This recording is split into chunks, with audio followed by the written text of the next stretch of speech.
Rooftoppers Chapter 28. This is the fight scene where Sophie and her gang are going across the rooftops to try and find her mother. Okay? They were 20 minutes past the river when Matteo's back began to tense. They were walking single file along the wide roof of a hospital, with Gerard bringing up the rear and humming to himself.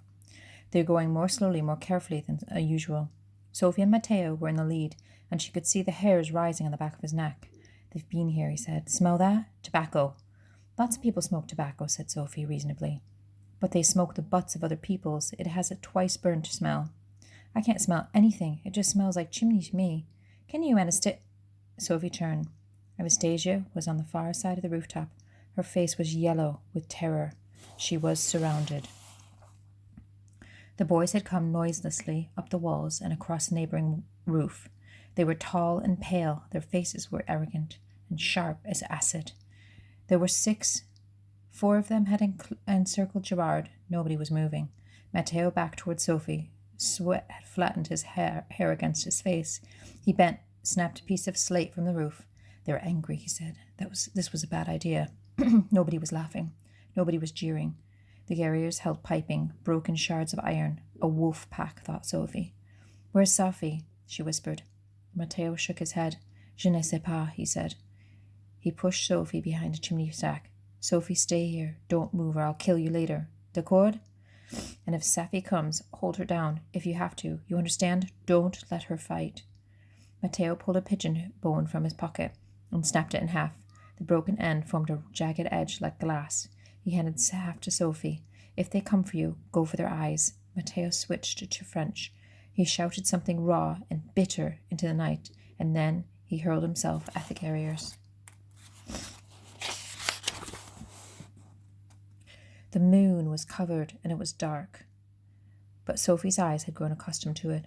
Sophie saw Anastasia catch sight of Matteo and shout. She seemed to grow taller. One of the guerriers had turned to meet Matteo. Anastasia threw herself at the other.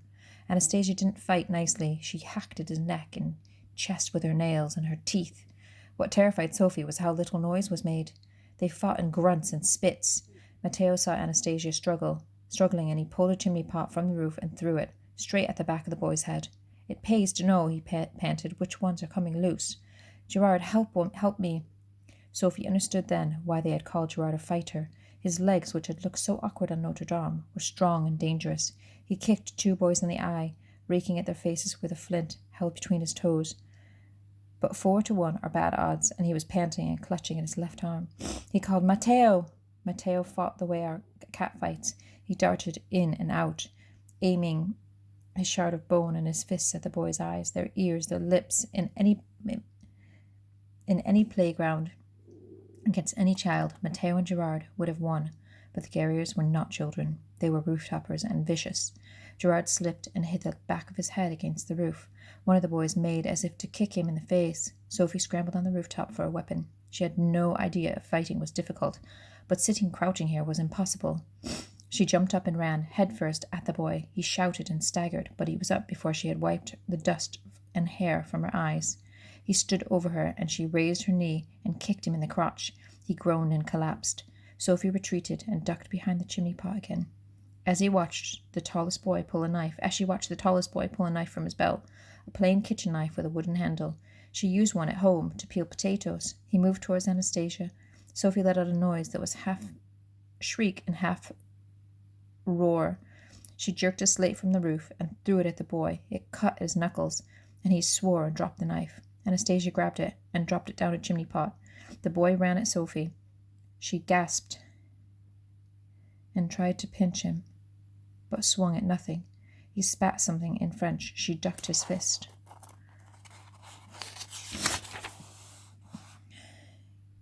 "He says, 'Punch like you mean it,'" said a voice. Sophie turned, but she already knew it wasn't Matteo. A flat palm on her shoulder pushed her out of the way, and Safi's fist connected with the bridge of the boy's nose. Blood spattered the rooftop. "Kick him, if you can't punch him," said Safi. Her voice was soft, but the expression on her face was not soft at all. "Kicking is less personal." Safi brought up a sharp knee and slammed the heel of her hand into the boy's eye. "You have to mean it." He rolled to the ground, choking, and she vaulted over him. Where's Stasia? Said Safi. I'm here. Anastasia scrambled towards them on her hands and knees. Sophie, on your left. Sophie had always found it difficult under pressure to remember which was left and which was right. Luckily, so did Anastasia. Sophie's hair was in her face and mouth, and she kicked out blindly to the right and felt her foot connect a shin. Safi jerked an elbow at the boy's face as he went down. There was only one Guerrier standing now. Gerard was hunched over the slate, coughing, and Matteo was leading the Guerrier away from him. Matteo was white. He had a scrap of bone in each hand, but the boy had a piece of pipe and was backing Matteo towards the edge of the roof. Got itchy nose. Ah, there we go.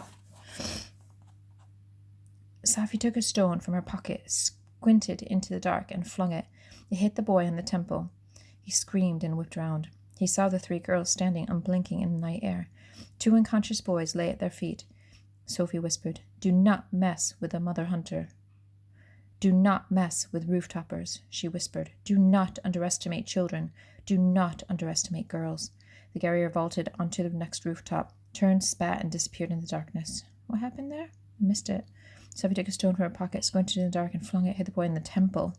Ah, well done, Sophie. Let's go, said Matteo to Sophie.